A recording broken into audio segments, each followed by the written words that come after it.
ब्रह्मचारोकाधिपति सहंपति चित्तांजलि कंठीभरम अयाचथा सांधा सत्ता पराजिता जातिका देशे ब्रह्मम अनुगम्यमा पदम. The Brahma God Sahampati, Lord of the world, with palms joined in reverence, requested the favor. Beings are here with but little dust in their eyes. May teach the Brahma of compassion for them.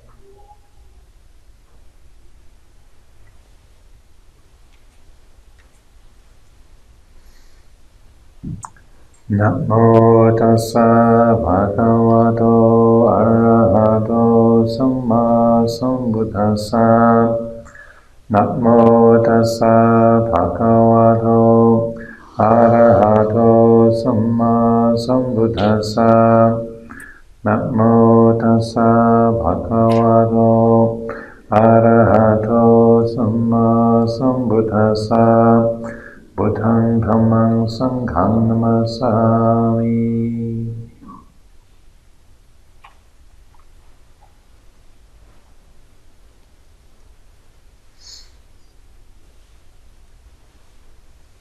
So following along from some of the questions this afternoon, I thought it might be useful to talk about some more of the aspects of the breakthrough, the abhisamaya, or qualities of stream entry. So yesterday evening I was talking about the four factors that are supportive for stream entry: association with superior people, a good person, hearing the true Dhamma, wise reflection, and practicing Dhamma in accordance with Dhamma. For those of you who are not so familiar, the structure of the stages of liberation as laid out in the Buddha's teachings, he describes there as being 10 fetters, samyojana. So a fetter is like a handcuffs or chains or shackles that bind one, so that the list of 10 fetters, the 10 sets of chains or 10 sets of shackles that bind us and limit us. And so the first level of liberation, or stream entry, or the breakthrough, involves breaking the first 3 of those. And these 3, the first one is self-view, which we mentioned a few times, Sakkaya Ditthi, and then the quality of doubt about what is the path and what is not the path, and then the third one is called Silappata Paramasa, which means literally means taking hold of virtue in an incorrect way, and is often translated as attachment to rites and rituals, or rituals and conventions. So I'll talk a little bit about these 3 and how they work. So the first one of the 3 is self-view. So that's the kind of first barrier, of the most sort of fundamental obstruction or obstacle to enlightenment, to liberation, is this belief: I am the body, I am the personality, this is who and what I am. And so we talked about that a fair amount in the question time this afternoon. The process of insight meditation, Vipassana in particular, is very much directed at challenging those blind beliefs or assumptions. When we talk in these kind of ways, it can seem a bit conceptual, and so that on a theoretical level we can hear the teachings and think, oh yeah, I'm not the body. The body is just made up of all of the food that I've eaten and the things the water I've drunk and the air that I've breathed throughout this lifetime, and the material of the body is changing all the time and is part of the natural world. Yes, I understand that the body is not self. Fine, okay, tick. You're ticking off the box. But it's not a conceptual understanding. It's more like a whole being understanding. It's like you can read a book about how to ride a bicycle or how to swim, but unless you actually get in the water, you can't learn how to swim by reading a book. It is impossible. You've got to get wet. You've got to get in the water and learn how to do it. You can't learn to ride a bicycle by reading a book. You've actually got to get on a bicycle and teach yourself how to do it. So that when we talk about attachment to the body, attachment to the personality, then obviously a theoretical understanding or a theoretical appreciation is part of it, but the actual training and the recognition of where those attachments are and the readiness to let go of them is a whole different story. Like one of the ways that stream entry is characterized, many of the suttas, when a person has heard the Dhamma or has been practicing, enters the stream, then that insight that they have is often described as recognizing Yankinchi samudaya namang sabantang nirodha dhamanti. Whatever is subject to arising is subject to cessation. Whatever begins ends, or what goes up must come down. A 3-year-old can probably figure that one out. Would agree with that. Yeah. If something begins, it must end. If what goes up must come down. That's completely ordinary. And so that the conceptual understanding is one thing, but then it's getting that whole feeling for all of the implications that come with that. That's a whole different ball game, as they say, a whole different issue. So that when we talk about attachment to the body, it might be fine theoretically, but then when you have an injury and your hand doesn't work, or your leg doesn't work, or your back doesn't work, then there's a whole different sense of I am the body. Suddenly you put your back out and you can't sit up straight. You can't walk. You injure yourself. You can't use you burn yourself. You can't use your hand. Then the kind of instinctual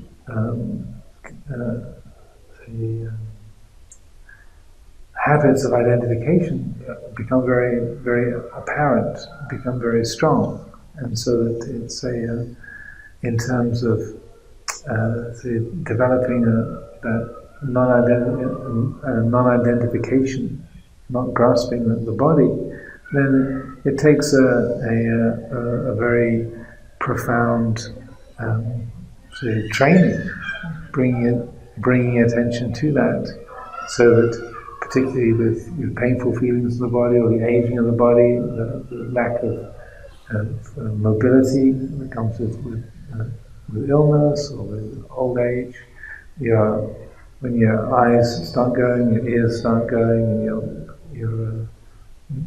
your thinking faculties start going, your memory starts going, then usually we relate to it as with a sense of loss, or a sense of panic. Oh dear, I can't hear so well, or I can't think straight, or I'm getting Alzheimer's, or how can this be? I haven't got the energy that I used to. This is a disaster. And so that all of those sort of very normal human reactions, or looking in the mirror and thinking, who's he? Where did that old bloke come from? That's not the person who used to look out of the mirror at me. This haggard old face staring at. Who's that? Then all of that is indicative of the habits of identification with the body, and so that the feelings of it shouldn't be this way, or why me, or this shouldn't be happening. How can this be the case? This isn't right. It shouldn't be this way. I do a lot of counselling, and so in an informal way. Many people come to the monastery and ask for advice, it's amazing the number of times that people are just astonished at how it can be that they've got ill, or that their faculties are going, and that someone will come and say, I can't understand it. I'm only 53 years old, and I'm a doctor, and I exercise, and I have a very good diet, and I've just been diagnosed with cancer. How can this be? And you think, well, you're a doctor, so you know that pretty much if you've got a body, then you're on the list of people who can possibly have cancer, because it's not dependent on whether you exercise or what you eat, or you can't just avoid it because you happen to be a doctor. If you have a human body, that's you're living in an extremely delicate, fragile, sort of intricately dependent system. I often mention the fact that I did a degree many years ago in psychology and physiology, and But at the end of 3 years of studying physiology, and it was all human physiology, I came to the conclusion that it's so complicated it can't possibly work. It's just, there's so many things that can go wrong. Sometimes I literally walk out of the lecture theatre just sort of reeling, like, how does anybody get up in the morning? How do we walk? Some of the lectures were at Middlesex Hospital in London, and you come out of the building right onto one of the London streets, and I would just be shocked by a whole street full of people walking. What? Driving cars! This is unbelievable. This is miraculous. How do we do this? How do we see? Even standing, I remember at the end of the lecture on balance and the human foot. This is amazing. The whole concept of a vertical spine, and balancing a human body on these two articulated pins, and then moving it without it falling over all the time. It's amazing that this thing. There's very, very few animals in the world that have a vertical spine, and us humans do that. And how we do this walking upright thing at all is flat out miraculous. So to be able to recognize that this body is a very dependent and fragile condition, and that when we get sick, something hasn't gone wrong, something has gone normal. Aging, when we look in the mirror and we can't recognize that person, looking at this, who's that old woman, that old bloke? Where did he come from? That's normal. Nothing's gone wrong. It's just that's nature doing its thing. And so, to develop that non-attachment to the body, it's developing that immediacy, that sense of when we're dealing with sickness or injury or aging and change of faculties. To develop that immediate sense of it's not something going wrong, this is things going normally. It doesn't mean to say you don't get the prescription of your glasses changed, or you don't go to the doctor or look after your diet and do the best you can to help the body to function in a smooth way. You're not being destructive or casual, but you're recognizing that this is an extraordinarily fragile and delicate system, and you're not in charge. As the Buddha said right in the second discourse, the Anathalakkana Sutta, can it be said of the body, be this way, don't be that way? And the 5 companions of his say, no, you can't. You can't say to the body, be like this, don't be like that. The body is subject to affliction, it's not subject to personal control. So that is a challenge, because we intend to feel somehow that we've got a right to always be healthy, or a right to always be mobile, a right to always be able to remember where we left our shoes, and to be able to think straight, and to be able to hear and see. We don't think of it as an impermanent condition, but developing the perception of anicca. One of the people in the Buddhist group in California who was instrumental in helping us to establish a Abhayagiri monastery was a quadriplegic person. And he said that to the people in wheelchairs, those who are not in wheelchairs are referred to as TABs, the temporarily able-bodied. So we are tabs, the temporarily able-bodied.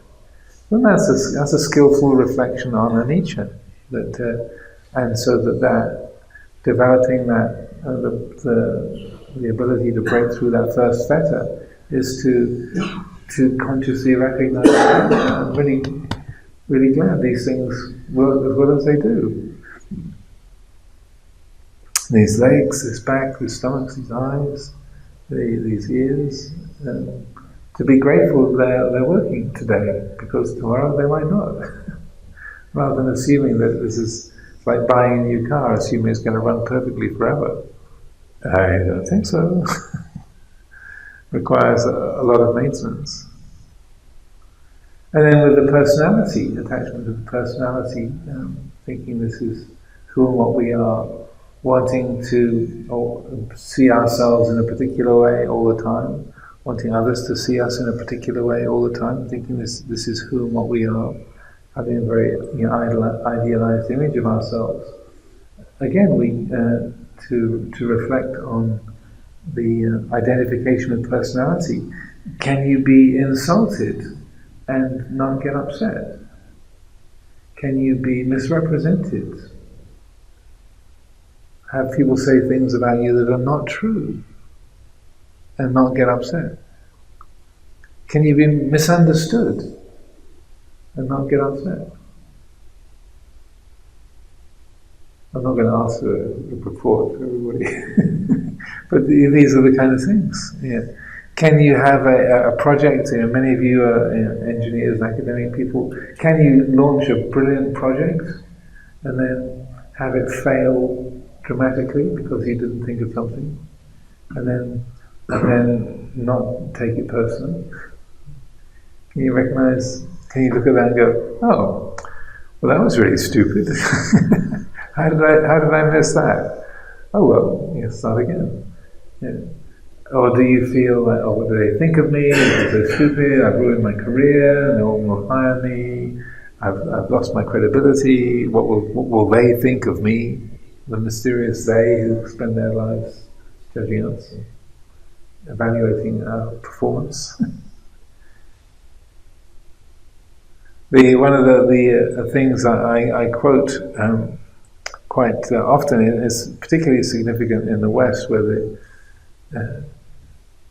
there's a very abstracted relationship to the body, and so when you ask people in the West about whether they're afraid of dying or how they relate to the idea of death, and they say, "Well, I don't want to experience a lot of pain, but I'm not afraid of dying. The idea of dying isn't frightening or off-putting. It's just I'd like it to happen without too much pain, but otherwise, don't think about it." That's the way it is for most Western people. It's very different in Asia, but in the West, it's almost a sort of casual relationship to death, and just wanting to, they want to keep looking good and being mobile and sort of being active while they're 85 or 95. It's more important to sustain your appearance, but the actual ending of life, people are not too concerned about. But ego death is absolutely terrifying. So one of the things I often quote is it was done about 20 years ago now, but Harvard University did a big sort of psychological profiling of about 6,000 or 7,000 people, and it was research into what people were afraid of. It was about fear. It was a survey about fear, and so they came up with a top 10 of what people were afraid of. So number 10 on the list was something like having your house burgled and your possessions stolen. Number 7 was something that's like being physically attacked and injured by someone, and being wounded or scarred, damaged by a physical attack. So number 4 and number 5 on the list was having one of your loved ones attacked and murdered. That people were afraid of. Number 3 was the experience of your country being invaded, going and being caught in a war and having your homes bombed and destroyed. Number 2 was nuclear warfare and destruction of life on the planet. And you know what number 1 was? Number 1, the most above nuclear war and the destruction of life on Earth, that people were more afraid of than total destruction of life on the planet. Public speaking.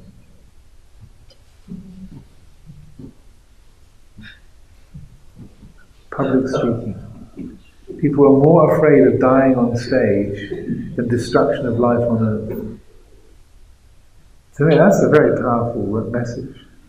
That it's better that life on the planet is destroyed than I look like an idiot on stage. I forget my lines. And so ego death, and the sort of performance anxiety, ego death is more frightening than destruction of life on earth. Very interesting. This is a very strong message about identification with the personality, particularly amongst that population of Americans. But it was a large survey, 6,000 or 7,000 people. It was a big population sample, and that was what people were afraid of more than anything else. Ego death, looking bad, failing publicly was more terrifying than being raped, murdered, robbed, bombed, and life on earth being destroyed. It's preferable to me being on stage and fluffing my lines, or dying on stage. So, in personality view, and breaking through Sakaya Ditti, these are the kind of things to be measuring it, not just as a concept of like, yes, conceptually speaking, I can see I'm not the personality, I'm not the body. It's like, can you get up and present a paper in front of your colleagues and be shown to be a complete fool, to have not have answers to their questions, to not have done your homework, to be for people to sort of get up and walk out halfway through your presentation as a fool, idiot. Let's go and have a cup of coffee. This man's an idiot. You hear them saying that as they're walking out. Can you feel it? So that quality of, I'm just giving some random examples, but these are the kind of things to explore and to look and see, well, what happens when those situations occur? Is there attachment to the personality? Is there attachment to how you look, how you are seen, how you see yourself? Or can the mind let go? Can the mind say, well, it's just, this is the experience of being insulted, or the experience of being not respected, or the experience of being rejected or not liked. And to be able to just know that as a flavor, and not to be weeping in a corner, or just immediately taking some kind of measures to distract yourself, or blame the fools for walking out on you, or getting angry with the people who are mistreating you or misrepresenting you, and so forth. So these are areas to explore and to contemplate, and to, first of all, to notice when you are upset, when people do mistreat you or insult you,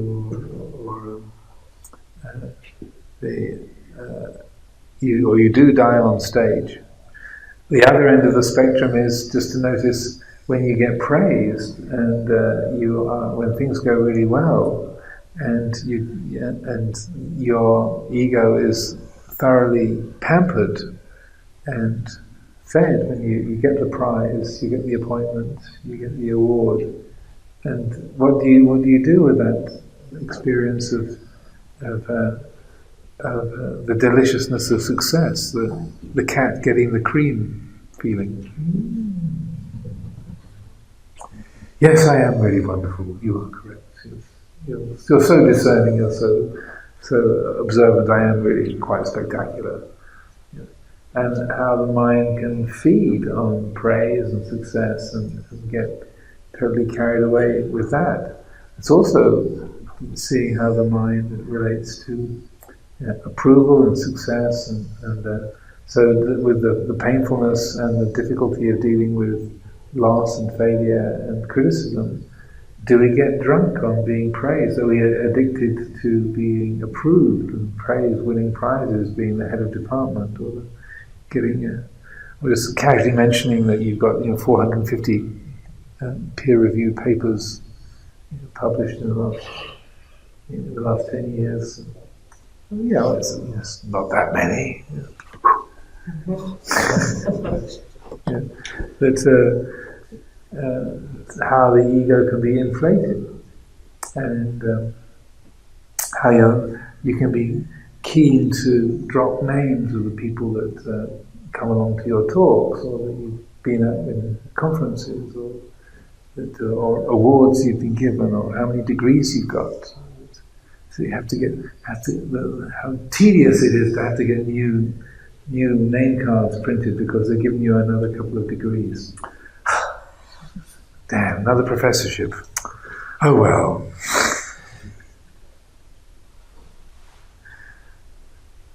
So to notice that, to see that in us, which feeds on having titles and awards and status. What is that? So this is all Sakkaya Ditthi, is that which is dependent on those self-centered issues. Being, I don't know how it is in India, but in the Sri Lankan community, I'm not maligning people. I mean, Sri Lankans will acknowledge this as well. But the Sri Lankan community has a sort of collective obsession about the success of their children, and that the urge to have your children being doctors, like having your children as becoming doctors, is like is arahantship in terms of social status. It's like that's the absolute pinnacle of achievement in life. Is that and then one Sri Lankan family, all four of their children became doctors, and you can see the cat got the whole carton of cream. And I'm not being sort of malicious or putting people down. I'm just saying that's a strong cultural reflex. Is that your children becoming doctors equals is an absolute good in that set of social conditioning.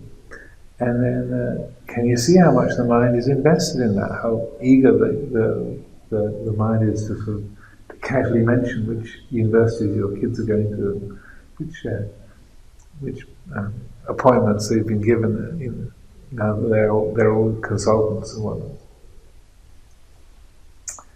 So these are the kind of areas where and in terms of making the breakthrough, we have to first of all recognize where the breakthrough has not happened, where we are shackled, where we are invested, where we find ourselves pained when it's a loss or a limitation, when we look in the mirror and see another set of wrinkles, or where we feel flattered and just glowing when we get praised or there's a gain.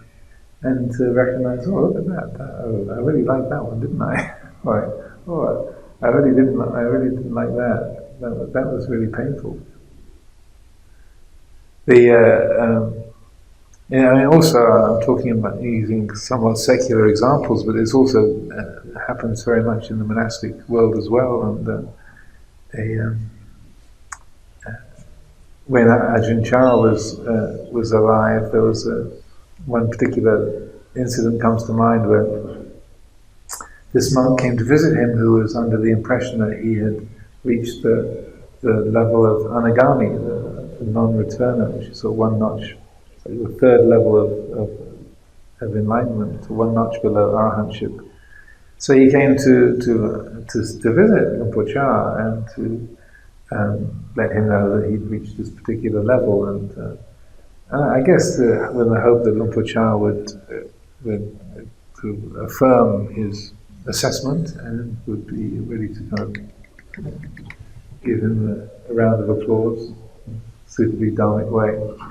And so he came along and made this kind of statement, and Luang Por Chah, he regularly made the comment that he didn't have psychic powers, but people were impressed with how well he read situations or how appropriate his teachings were to different people. And he often said, I don't have any psychic powers, I'm just observant, I just watch how people are. He said, everything you need to know about someone you can tell from the way they walk into the room, the way they sit down, where they choose to sit.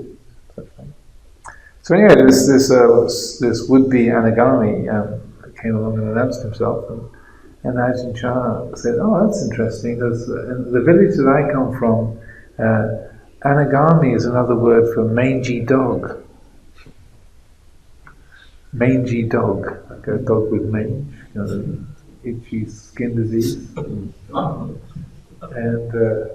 and so this the supposed Anagami was." Because it's probably exactly the same in India, but in northeast Thailand, a village dog has a status slightly above a rat. Anyway, and a mangy dog would take it down a notch or two as well. So he got really upset and was really offended. Kind of made a few comments and stomped off, and then after he left, Ajahn Chah looked around and said, an angry Anagami, that's a first. Anagamis are not supposed to experience anger, to not indulge in angry mind states. So that that person was obviously not immune to being insulted. So those are some reflections on self-view. Then Vichikicha means doubt, and it doesn't mean sort of doubt what to have for supper, or, well, actually not while you're on the retreat anyway. You have to think about it. Doubt about what you're going to get for breakfast, or doubt about what sort of clothes you should put on for how cold it's going to be. It's not just those kind of mundane questions, but rather it's specifically about doubt about what is the path and what is not the path. So that is very much based upon the experience of meditation and working with the mind. And in particular, it revolves around the insight into uncertainty, or anicca, into impermanence, and that seeing the central nature of that quality. That's why one of the, as I was mentioning before, one of the ways that the insight into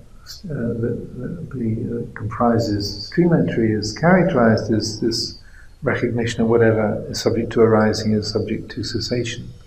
So that the doubt about what is the path and what is not the path, it's a way of helping the mind to be absolutely certain that it's not a question of technique, it's not a question of climate, it's not a question of who the teacher is or the words of a particular teaching, or that is not the path is not dependent on geography or on the words of a teacher or the presence of a particular set of perceptions or feelings, but rather the seeing that what the path is the mind's change of view, and seeing that particularly the uncertain and transient nature of all things. You could have a whole week-long retreat or several weeks of retreat on this particular issue, but often when we think about the path or what the path is, the mind says, "Oh, it's this particular method, this particular description." It's like this meditation technique, which is comprised of these particular qualities. You should do this, you shouldn't do that. Or it's dependent on a particular set of words, like a certain verbal description of what the path is. But I would say that the most helpful way of considering this and understanding it, in my experience, is that it's the recognition beyond any doubt that the essence of the path that liberates is seeing the uncertain and empty nature of all phenomena of the five khandhas, and that that say recognition of that's the thing that really matters, and how any meditation technique is formed, or the particular words that things are described in, or the particular climate, or particular situation, or the physical posture, whether you're sitting, standing, walking, and lying down. These are all totally secondary, but what is the essential element is seeing that things are impermanent. So, for example,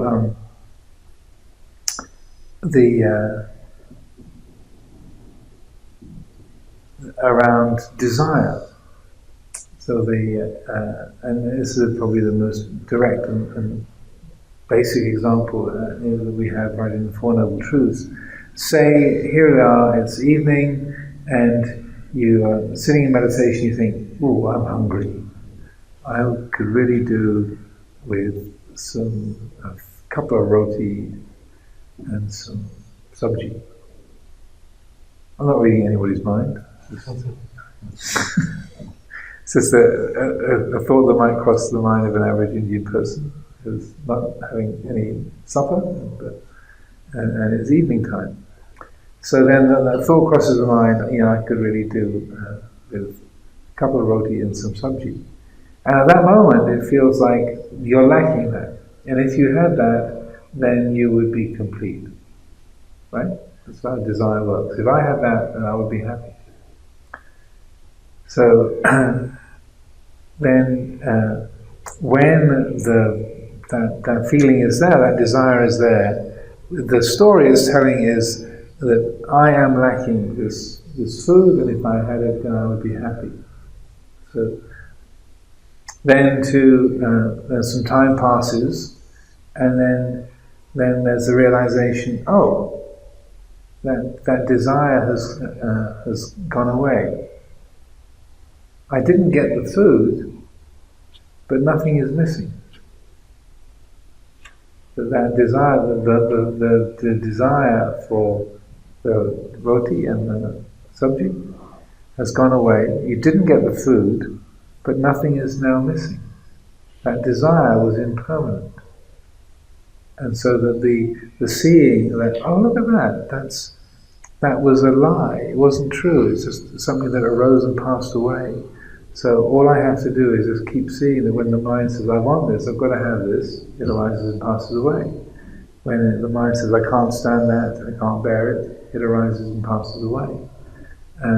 So that recognition of, if it's just possible to watch the arising and passing of different feelings and perceptions, then that resolves a large number of issues in life, if not everything. That is the way to liberation.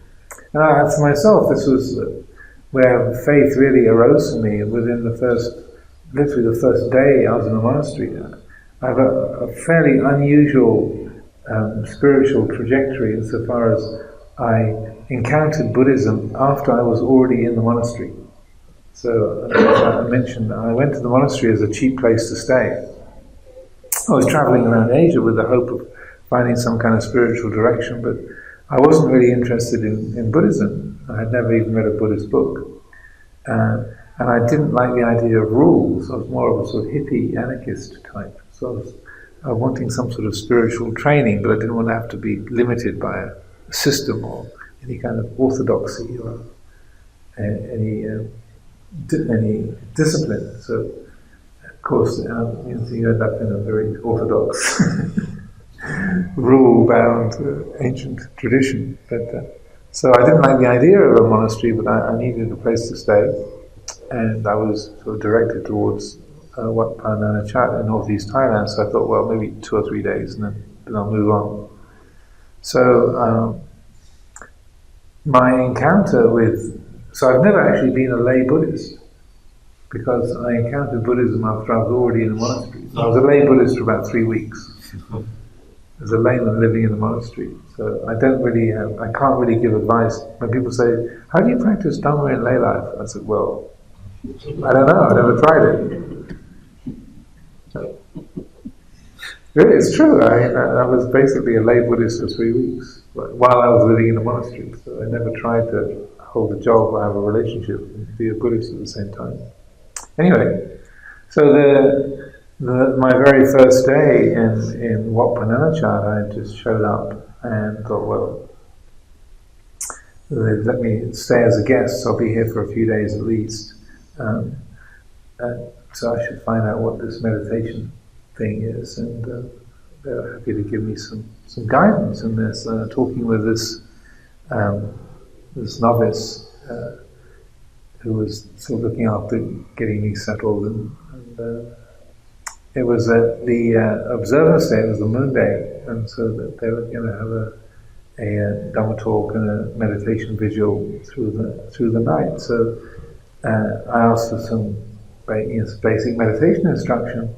And he made this point, it's just that I was describing that the desire lies to us. And he was an Australian, so I can still hear his voice in my memory saying, desire is a liar, not a lawyer, a liar. So it was Anagarika Peter was his name. And so and I've been wrestling with this whole issue of desire and freedom, and how as a human being you can be free, because I grew up in quite a poor family, so I never had very much money. But even when I did have a bit of money, there was always, you'd never had quite enough to do everything that you wanted to. And so that I've been, since the age of about 11, I've been wrestling with this question of how can we be free as a human being? Because there's always some kind of limitation. Either it's against the law, what you want to do, or that you haven't got enough money, or you haven't got a car, or you haven't got a license, or that the person that you're interested in, she's not interested in you, and that no matter how much freedom you could find, there was always other barriers and boundaries that you kept running into. So I was really puzzled. How can you be free? And even people who are really rich, like, even though my parents were quite poor, my dad had asked an extremely rich friend of his to be my godfather. So I had literally a rich godfather, like a millionaire godfather from De Beers Diamond Corporation. Was my godfather. But I could see he wasn't a very happy person, even though he had piles of money and a stately home and 2 Rolls Royces. RO1 and RO2. He was not a particularly happy person, and so I was puzzling. How can you find freedom in a world of limitation?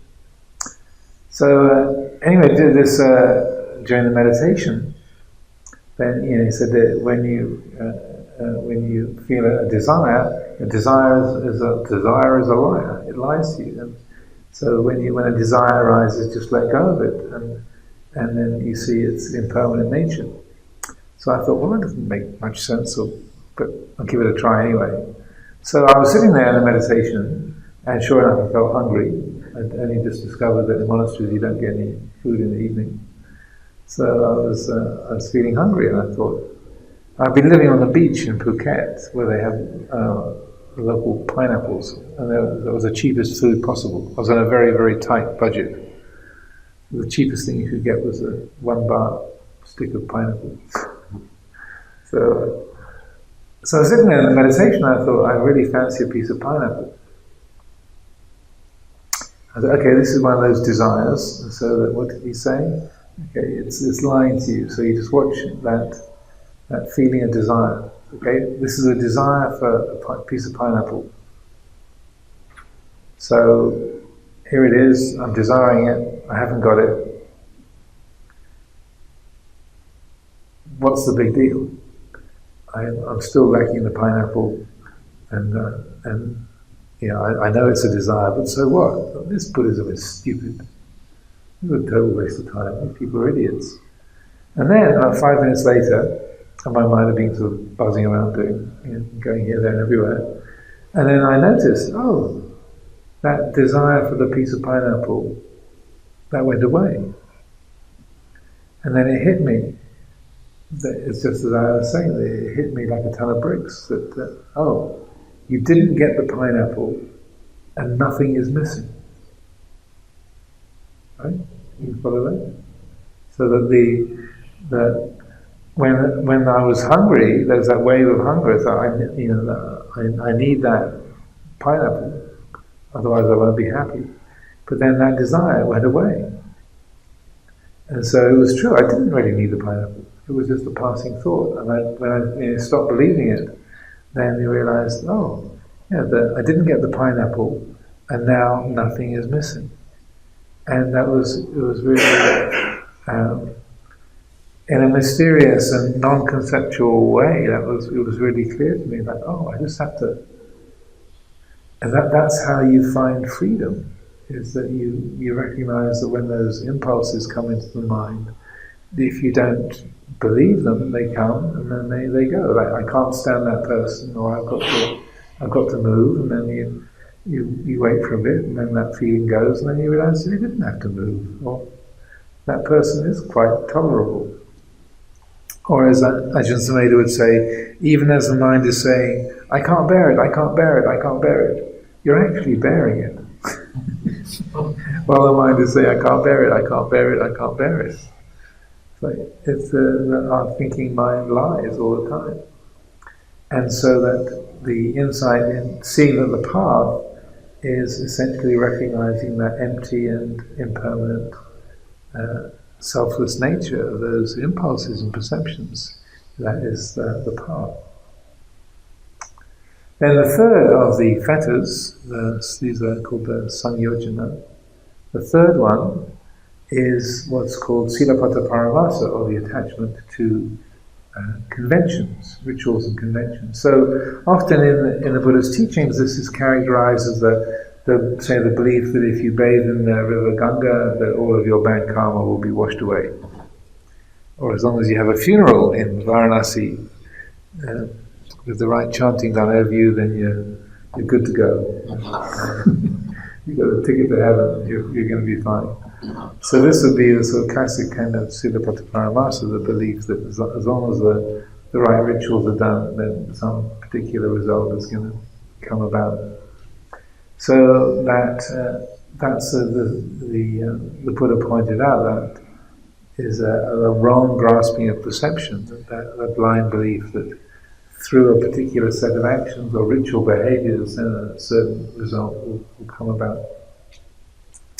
And so the Ajahn Chah would like to expand that, and so that to beyond sort of religious rituals and forms, to more broad sense of social conventions, like the idea of if you've got believing that if you've got a master's degree or a PhD, that makes you a better person, or that if you've got so many books that are published, that makes you someone who's a good person or who's intelligent, or that money has an intrinsic value, that if you have a lot of money, then that means you're a person who has a lot of value in life. And he would point out that the conventions of the world are things that we determine into existence. We say this piece of paper is worth 100 baht, or this piece of paper is worth 1,000 baht, or this piece of paper is worth 10 baht. It's the same pieces of paper with just ink printed on them. One we say is worth 10 baht, one we say it's worth 1,000 baht. These are just human agreements. It's just a piece of paper.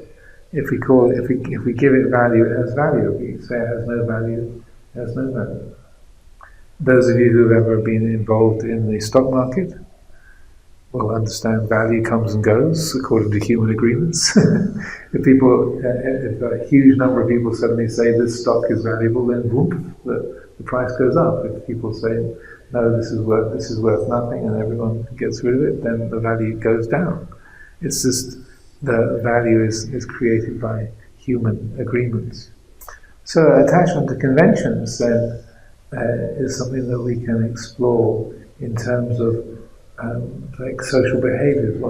What's the right way to do things in India and the right way to do things in Britain might be very different.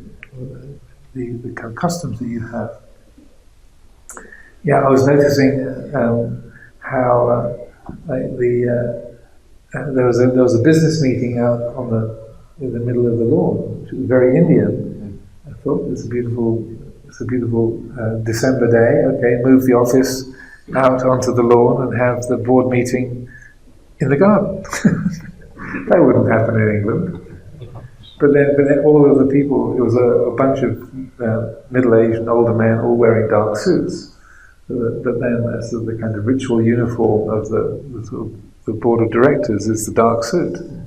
Also, I've been reflecting how kind of strange it is.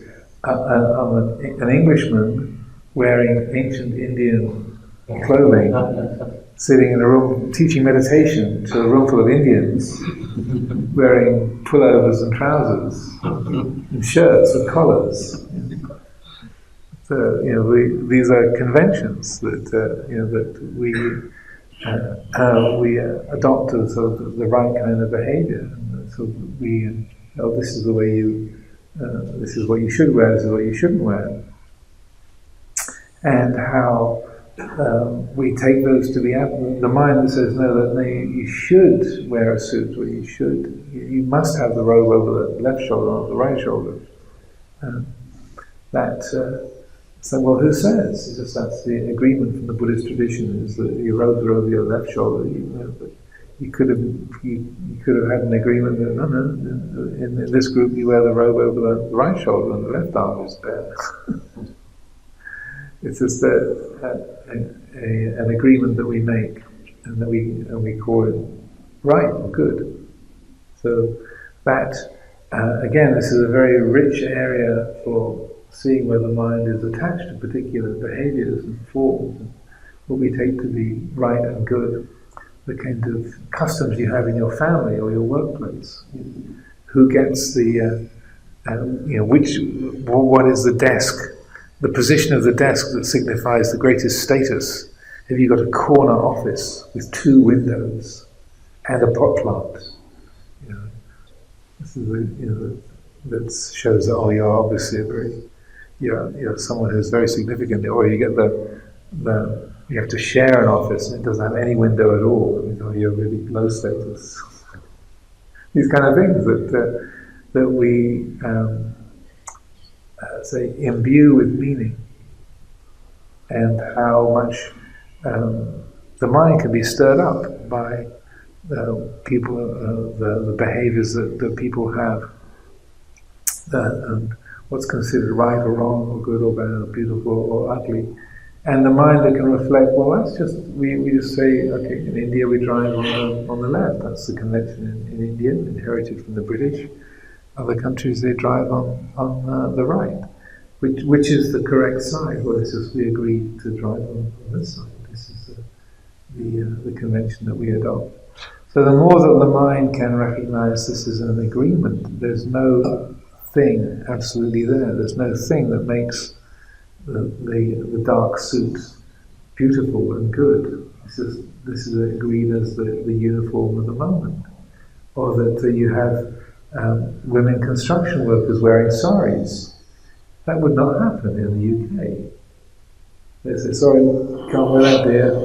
Health and safety, can't wear that on the building site. You've got to have a fluorescent jacket. You've got to have a hat, a hard hat. Can't have all this flappy material. It's not safe, because that's the conventions of a British building site. Is you have a health and safety person. What you're wearing isn't appropriate for the building trade. Here, it's totally normal to have women on the building site wearing saris. Of course, why not? It happens everywhere. It's normal because that's the local convention. So to be able to recognize where the mind creates those conventions and thinks, oh no, it should be done this way, it should be done that way. This has value. Having, again, like having so many degrees after your name, you say, well, that has value. Or the address that your house has, or the way that you arrange the furniture in your home, or the pictures you choose to have on your wall, that the mind agrees to call this valuable and precious and good.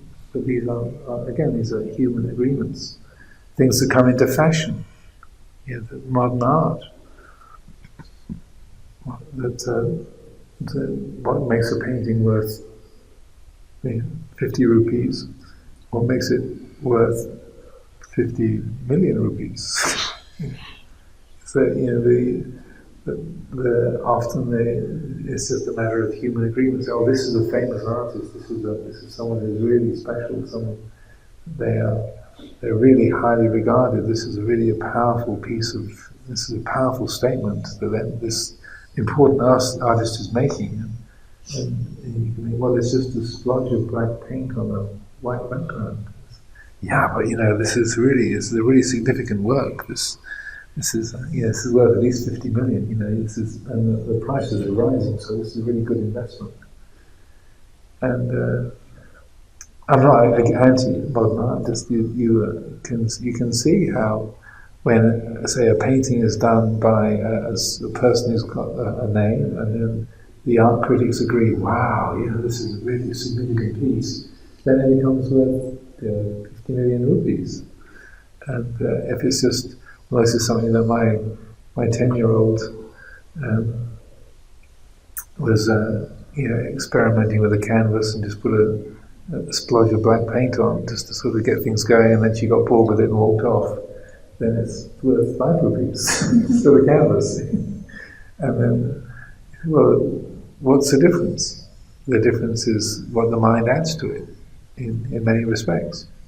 I'm not putting modern art down, I'm not kind of anti that, but just it's very easy to see how we create value and importance through what the mind adds to it. So to be able to see how the mind does that, is to see that things don't have an intrinsic value or beauty other than what the mind adds to it. That things just are as they are, and they have a certain functionality, like a metal bar can hold up the microphone. Yes, that's good, but and it functions that way in nature. But whether we call it precious or important, or whether we call it something that's sort of beautiful or something that's mundane, then that's all what the mind adds. And the more that can be seen and fully known and penetrated, then the heart can really make that breakthrough. So these are a few themes about self-view and doubt and attachment to conventions. And so these are some suggestions that if we look into these areas of our life in terms of also using wise reflection, we can see where the mind gets caught, and when that's seen, then we can train ourselves to let go, to let the heart recognize that. Oh, that's kind of crazy. Why do I do that? I get so excited about this, or it's so important to me, or get so upset about that. And to realize how when things are seen clearly, we can free the heart and really make a radical difference in our life and the way that we experience things. That's why it's called the breakthrough. There's a whole change of perspective. You're no longer limited or fettered by those habits of judgment and perception. So, offer these thoughts for consideration. See.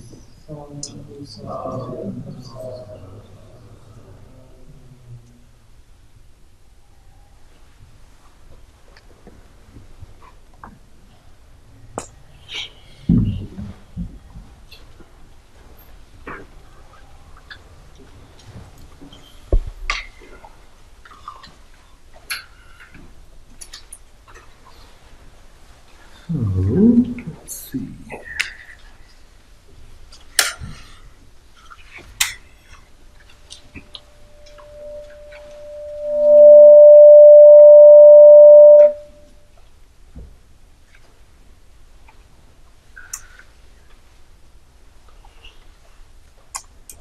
Do the verses of sharing and aspiration. Should we do the Pali or the English? In both? Page 32 or 33? Pali or English? Pali? Okay. Page 32.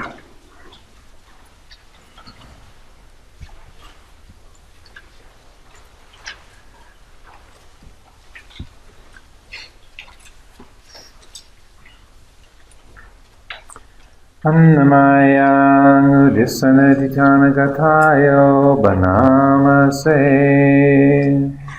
Nimina Punya Kamena Ubhajaya Ganutara Acharyo Pakara Chamata Pita Chanyataka Suryo Chandima Raja Gunawan Tanara Picha Brahmama Raja Inda Chalo Kambala Devata Yamo Mita Manusa Chamajata Verika Pichasabe Sata Sukhi Hontu Punyani Pakatani Me Sukhanchati Vidang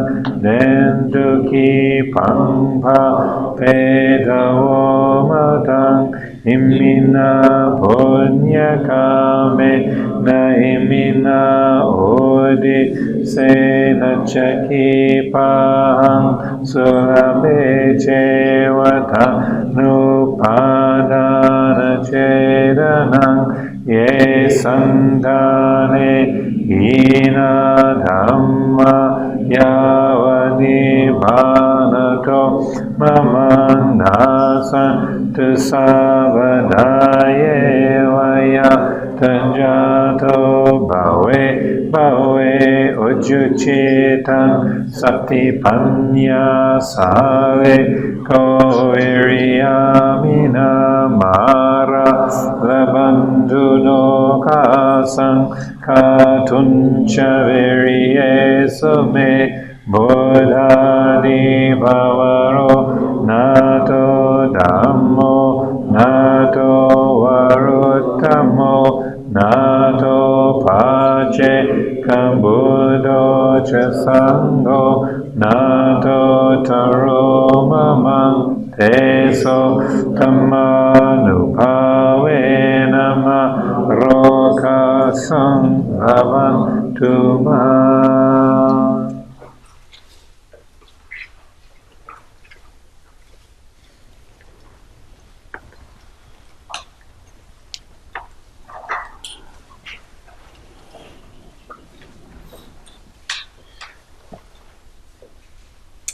We'll finish with the closing homage, page 16.